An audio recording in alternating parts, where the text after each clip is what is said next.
Welcome to Journey Home to Self. This is a place for us to explore the milestones, the roadblocks, the pit stops, and the breathtaking sights on the most important journey of our lives, the journey of coming back home to you. My hope is that through the stories, insights, knowledge, and wisdom we share here, you get inspired and activated to widely fall in love with choosing yourself every single moment. I'm your host, Deepshikha Sairam, and I am truly so excited and honored that you are here. Let's dive in and journey home to self together.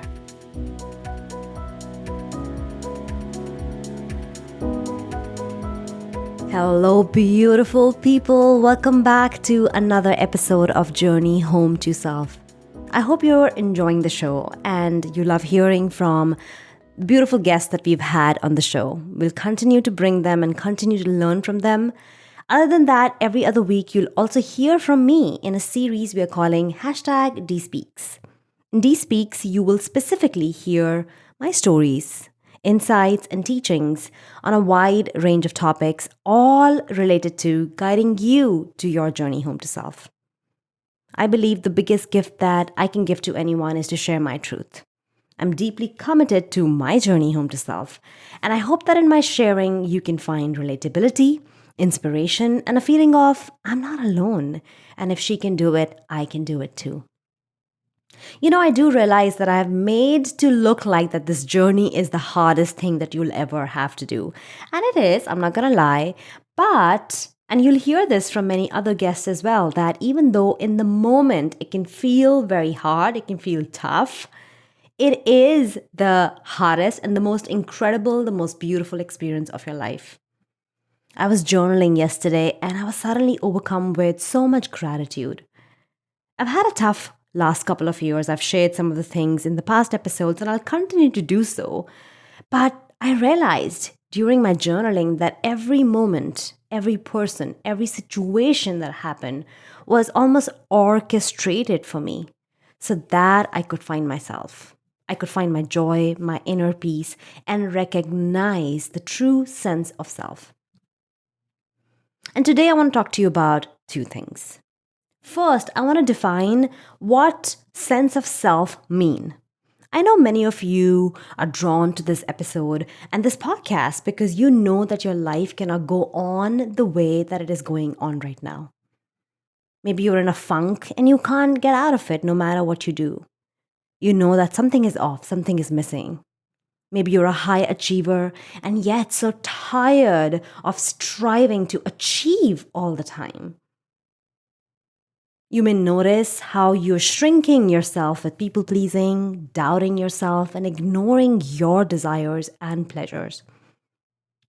You may also feel that you have a boatload of potential inside of you, and no matter how many books you read, no matter how many courses or masterminds you participate in, you seem to always fall short. But you may still have the question, what is the self that Deepshikha and the guests on this podcast talk about? I'm going to break that down for you today, hopefully using simple language. Secondly, I want to share with you one simple thing you can do to start your journey. It's so simple and it hides in plain sight that your first instinct may be to disregard it. But stay with me. I'll also share my story on how I realized the effectiveness of this tool, and once I saw it, I could not unsee it. And now I love the simplicity of it. All right, let's get started. First, let's describe what self is. Now, we all have a sense of self. It's essentially what words you use to describe yourself. Let's call this self with a lowercase s. For example, my name is Deepshikha. I'm 38 years old. I'm a brown-skinned woman born and brought up in India. I've been married for almost 15 years. I'm a mom to 2 boys and a pup. I live in New Jersey. I'm a business owner. I own a house, a car, and a few other things like my clothes and shoes and bags and my phone, etc., etc. Hope you're getting the point. Anything that you use after the sentence I am or I have or I own is your sense of self with a lowercase s. This self is coming from outside of you. Now let's talk about your pure sense of self, the one you know exists, but you haven't yet got to know her deeply. Let's call this self with an uppercase S. This self goes deeper than who you think you are and what you own. It isn't your name, it isn't the color of your skin, it's not the place you live, the car you drive, the things you own. This is the essence of you and not really what you have. This self is not coming from anything outside of you, but it's coming from inside of you. You know the funny part? You know who this is. You've got glimpses of her. Maybe in situations where you felt pure joy and bliss. Maybe it was during your childhood and even in some moments as an adult. Essentially, this is who you yearn to be in those moments of stillness and quiet. If we take everything from you, your name, your identity, your wealth, this sense of self will still remain intact. Now, you may not be able to describe it or put it in words because it's not material, it's not tangible, it cannot be seen. Probably it cannot even be touched, but it can be felt. It cannot be destroyed. She's always been there and she always will be. She's been with you for lifetimes. She stays in your heart, tight, closed, like a rosebud. And slowly, as you start walking the journey home to self, she is revealed to you. Petal by petal, she blooms into the most beautiful rose with a shining diamond right into the center. As you walk this journey home to self, you will find out who she is. You will learn to know her. You will learn to open this rosebud and shine the diamond inside of her. If you have no idea what I'm talking about, you can do a simple exercise. Take a piece of paper, draw a line right in the middle of it. On the left hand side, write self with a lowercase s. On the right side, write self with an uppercase S. On the left side, start writing down all the things that you think you are. Like I described it, your name, the things you own, the things that describe you. And on the right side, write down the essence of you. Now, you may have to go a little bit deeper, okay? It's not an easy exercise. You may have to sit with it. You might not even be able to come up with your pure sense of self in one sitting. But write it down somewhere or put the note somewhere. Maybe on your bedside table or maybe where you work. And every time you come up with something, go write it down. My sense of self will be very different from your sense of self.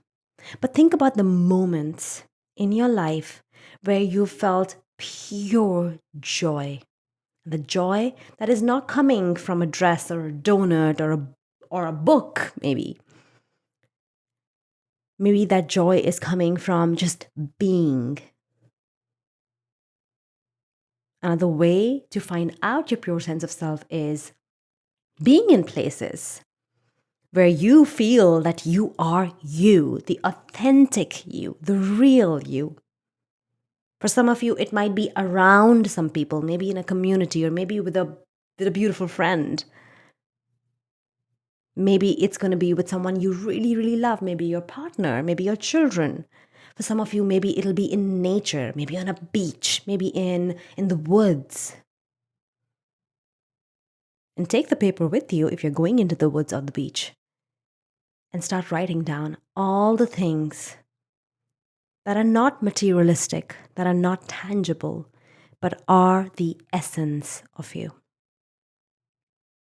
This is who you are when you don't have to pretend, when you don't have to strive for achieving anything. And if you aren't able to come up with any words, that's okay too. Like I said, this is a feeling. It might not be able to be put into words. You may get an image or an essence. One of my clients described herself, the self with the uppercase S, as sparkly. I have a picture of a woman that I found on the internet that completely described my sense of self. And I got it framed. I have it on my altar. I look at her every day whenever I go to my altar to pray, to meditate. I bring her in my vision when I have to connect with her deeply. And don't worry if you don't get a word or an essence or an image revealed to you immediately. Most likely it won't. As I said, she's revealed to you petal by petal. Our egos, our lowercase sense of self, doesn't let us see her all at once. And often there's just a lot of cobwebs on that picture, that image. The vision is blurred. But don't get disheartened. As you start walking the path, as you keep bringing this question to mind, what is my pure sense of self? The answer will be revealed. You will get the full picture. So I encourage you to carry that piece of paper with you or carry that question in your mind whenever you are in places where you feel the absolute peace and contentment and joy. Okay, so now that you know that you have a sense of self with a lowercase s and a pure sense of self with an uppercase s, the question is, how do we start the journey to her? How do we get on the journey home to self? And the answer is actually very easy. I have this tool. It's so simple, it's free to use, it's easily available and accessible to everyone.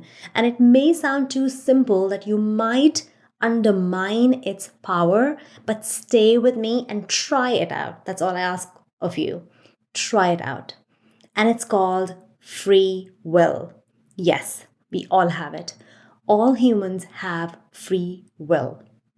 All we have to do for us to see the image of ourselves and start walking the journey home to self is just say, I allow it. I want to do it. I am ready to walk back the journey home to self.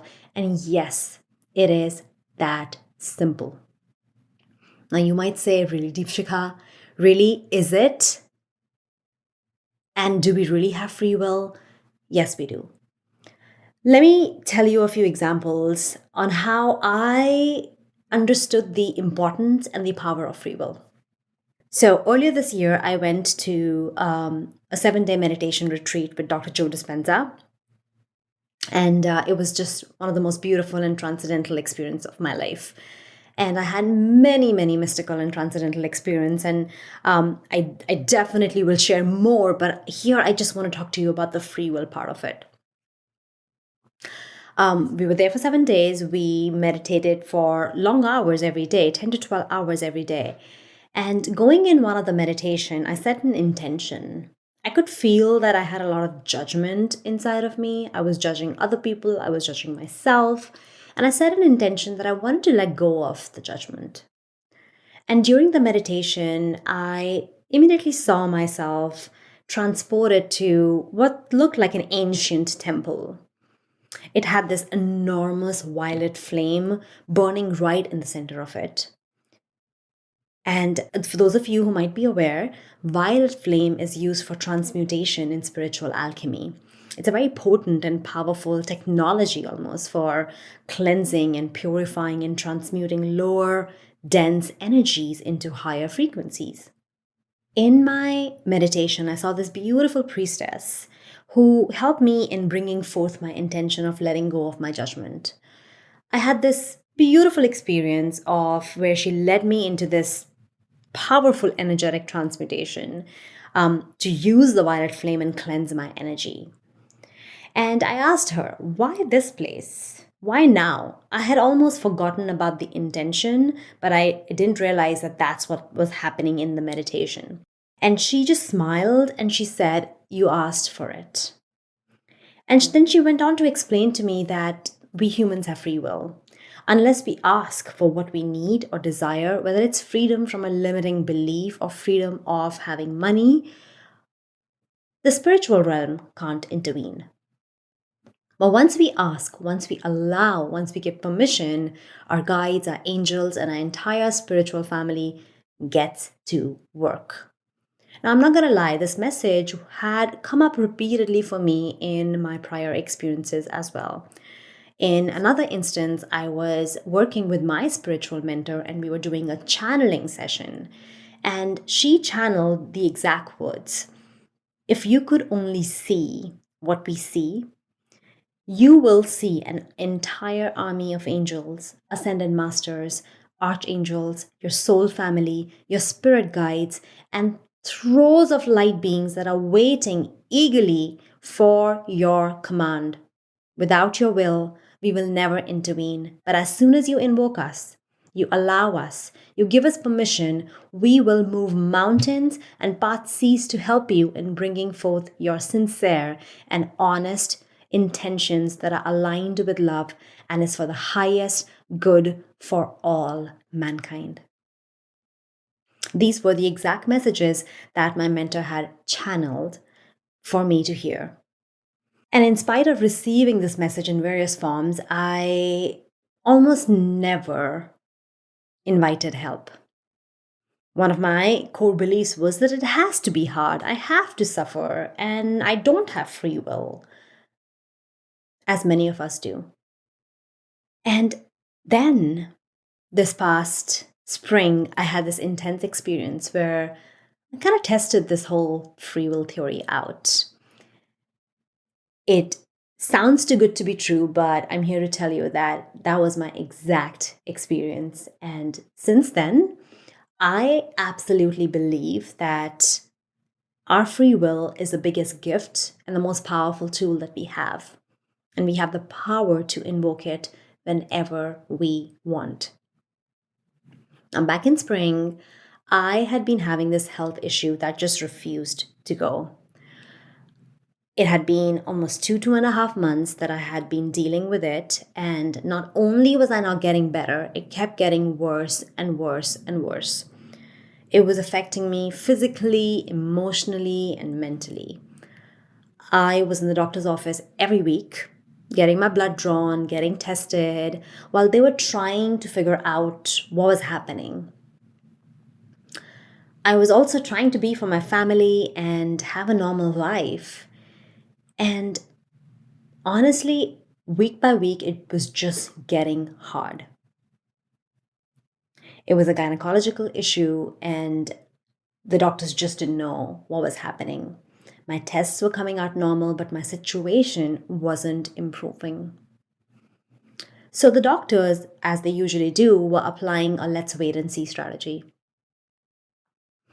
Now it had been 3 months, and it was a pretty depressing time of my life. I wasn't able to focus on my work. I was stressed out, not only because I was deeply uncomfortable, but it was also taxing on me mentally. I wasn't feeling good. It was affecting my mental health. I wasn't able to work at all. I was stressed about the money. I was stressed about my health. I was not excited, motivated. I just felt melancholy. That's what I felt. One of the days when I went into the doctor's office for yet another exam, my doctor advised that they will just do an emergency procedure. Even though they could not figure out what was wrong, they would just go in and do a procedure and test out and take some fluids, I guess, and do a biopsy and whatever all the doctors do. That day, I was really disheartened. Honestly, I had no intention of getting myself operated on, getting the procedure done. And I was scared, I was upset, I was angry, and I was completely mentally and physically exhausted. My doctor's office is in downtown Manhattan, and I had to take the train from Penn Station, which is Midtown. And I didn't want to talk to anybody. I was really feeling it. I was really at the lowest of the lows of my life at that time. I left my doctor's office in tears and I just started walking. I didn't want to eat. I didn't want to stop. I didn't want to do anything. So I just kept walking and walking and walking. And somewhere between downtown Manhattan to Midtown is Strand, the bookstore Strand, the famous bookstore. And I don't know what drew me in, but I went in inside the bookstore. Of course, I've been inside that bookstore for many, many, many times. But this time I just went in there without any intention. I didn't want to check out a book, I didn't want to see anything. It was almost like a magnetic pull. I went in and I saw this book. And the book name is All the Light You Cannot See. You might have read the book. It is a very well known book. It's a beautiful book, but it has got nothing to do with my condition or spirituality or anything at all. But something told me that I have to get the book. So without even reading what the book is about, I'd heard the name of the book before, but I did not know what it was about. I just picked up the book, went to the checkout counter, bought it, and I started walking again. And as I walked and I reminded myself of the title, it just wouldn't go away from my mind. I was reminded of that experience at the meditation retreat and the channeling message I had received many months ago. Right before I entered the Penn station, I thought, what if I asked for help? What if I asked for guidance? What if I asked for healing? If the priestess was right, if the channeling session was correct, then maybe, just maybe, it is true that I have free will. And what if I use it? What if I just say that, hey, I want to get better. I want to heal. I don't want to deal with this condition anymore, and I do not want to have the procedure. When I got back home that evening, I sat in meditation and immediately asked for Archangel Raphael, the Archangel for healing, to help me. I said a simple decree loudly. I said, Archangel Raphael, I invoke you. I give you permission. I allow you to work with me and assist me in my healing. Now, this was a Thursday. My my procedure was scheduled for next Tuesday. So I had not even half of Thursday. This was almost evening. So I had the whole night of Thursday, Friday, Saturday, Sunday, and Monday in between. And I said, my intention is that I be completely healed before my procedure that was scheduled for next Tuesday. Now, it would be a fascinating story if I told you I immediately felt better, but nope. Actually, I felt worse. Not only my condition physically got worse, I was now feeling so frightened for the procedure. I kept thinking of the worst case scenario of all the things that would go wrong. I was so stressed out and so scared and so frightened that I couldn't sleep in the night. But something happened in the middle of the night with me. Every time I'd almost get a panic attack and my mind would go to the worst case scenario, I just started repeating the decree loudly. I started saying it loudly. Archangel Raphael, I invoke you. I give you permission. I allow you to work with me and assist me in my healing. I intend that I be completely healed before my procedure. The next day was Friday, and my panic continued. I woke up in the middle of the night again with a very worrisome feeling. I immediately closed my eyes, took a deep breath, and said the same decree again. I had to say it again and again and again. I had to remind myself every time I was swirling in panic that the only power that I have right now is to just ask for help. There's absolutely nothing that I could do.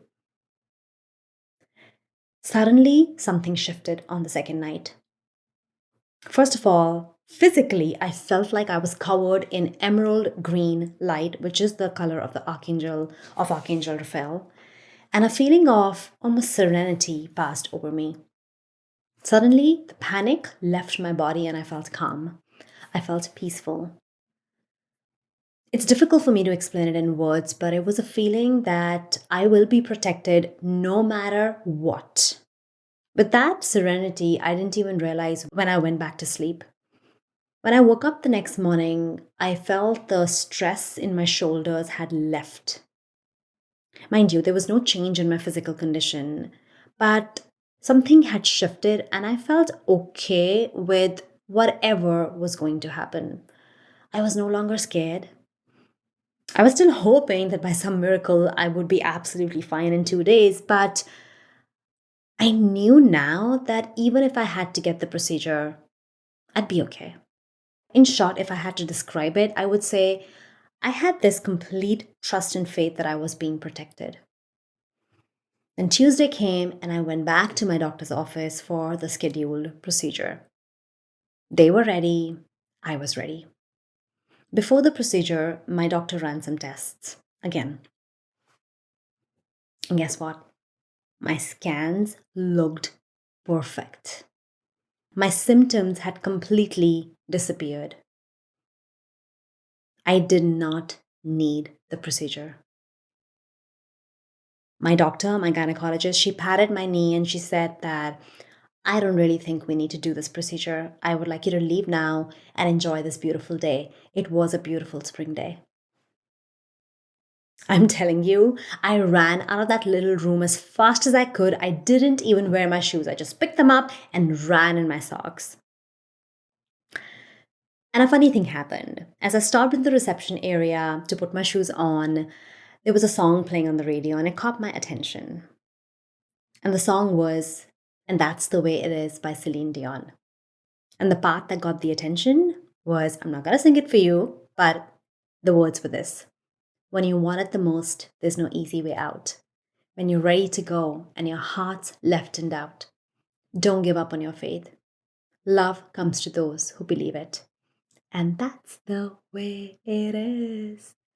All right, that's all the singing you're going to get from me. But honestly, this still makes me tear up. And I cannot make this stuff up. I cannot even express how grateful I was that I did not need the procedure and I was completely healed and the condition did not reappear and that I got better mentally, physically, emotionally.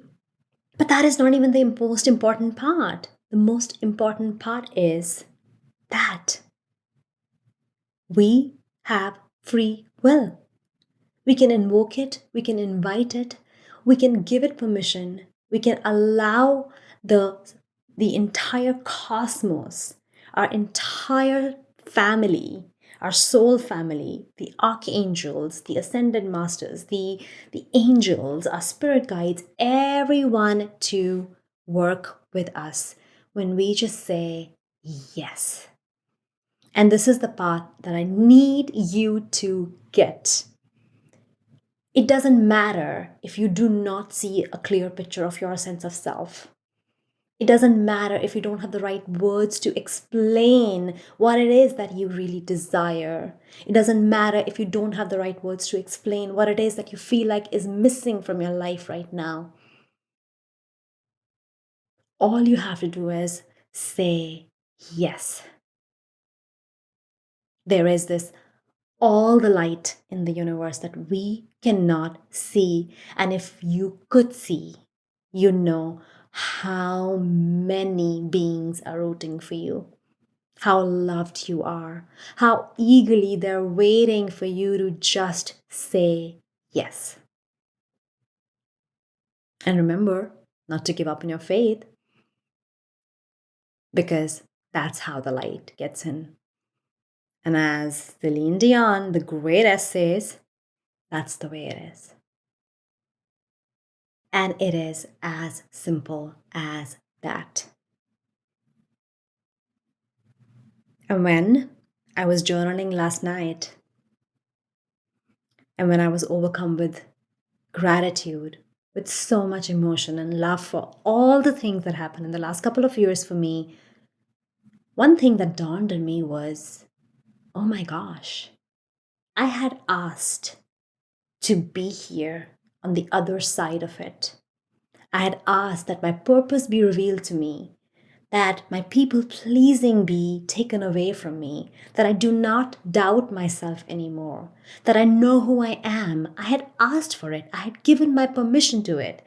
And for me to come from my sense of self with the lowercase s to my pure sense of self with the uppercase S, I had to go through all that. So imagine all the situations, all the people, all the experiences that had to be orchestrated for my life, for me to walk the path from that sense of self to this pure sense of self. All because I had asked, all because I had given it my free will. It was such an aha moment for me that I don't know about you, but I am convinced that it can be that easy. Our free will is the greatest tool. It's the most potent and the most powerful tool that we can work with. And again, of course, it's not easy to walk that path, and you might run into roadblocks. You might run into, these caves and these tombs, and you might run into experiences that are not pleasant. When you ask, when you give it your free will, hold on to your hats. Because the beings, the spirit guide, your spirit guides, the archangels, the goddess, the gods, whatever you call it, the divine, their energy is not always gentle. Sometimes they need to use force, power to empty you of all that gunk, all the things, all the lies that you think you are. And sometimes we need a moment. Sometimes we need to go through an experience. Now, can you do this alone? Absolutely, yes, you can. Is it helpful to do it with someone? In my opinion, yes. Because we were not meant to ride this journey alone. We were not meant to walk this path alone. We were always meant to do it in sisterhood. You can do this alone. I totally believe that you have the potential, you have everything inside of you to go through this journey, to come from your sense of self to your pure sense of self on your own. But if you ever need help, then ask for it, not just from your spirit guides and your soul family, but from anyone else, from friends, or maybe a mentor or a therapist. Now remember that nobody will walk your journey. Nobody can make it easy for you. Nobody will give you the answers. Nobody will reveal the full picture to you. The only reason why you should have a mentor or you should walk this path with someone is because they have walked the path before you and they can guide you to your pure sense of self. They can shine a light on the path. And maybe they can catch you when you're falling. Or maybe you need to fall, but they can hold the space for you. Maybe they can create the space where you feel free to emote. You feel free to freak out. You feel free to experience the energy, experience the shifts. They give you tools to walk this path because sometimes it gets difficult and we need hiking shoes. Sometimes we need a rope to climb the hill. Sometimes we just need a helping hand. If you give your free will to walk this path and you're ready for a mentor, then shameless promotion here. I'm here. Get in touch with me. We're going to put a link in the show notes. I will be your mentor. I would be honored to be your mentor. And if there's anyone else that you want to work with, if anyone else that's calling your name, then go ahead, reach out to them. But yes, you can do it alone. It's better when you do it with someone. In the end, whichever way you choose to walk this path, remember that you have free will. And you can say yes any time you want. I hope you enjoyed this episode. If you did, definitely reach out. Send me a message on our Instagram at Journey Home to Self. I go live every Friday at 11 a.m. Eastern Time to do a deep dive, to answer any questions, share more tools, or to just have a chat. If you feel like you want to talk to someone, if you feel in need of a mentor, definitely reach out. It would be my pleasure, my honor to be your guide on this journey. I will see you in the next episode. All right, bye. Thanks for listening to Journey Home to Self. If you enjoy the show, please subscribe on your podcast platform of choice. And of course, your 5-star reviews are always appreciated. Thanks again, and see you next week.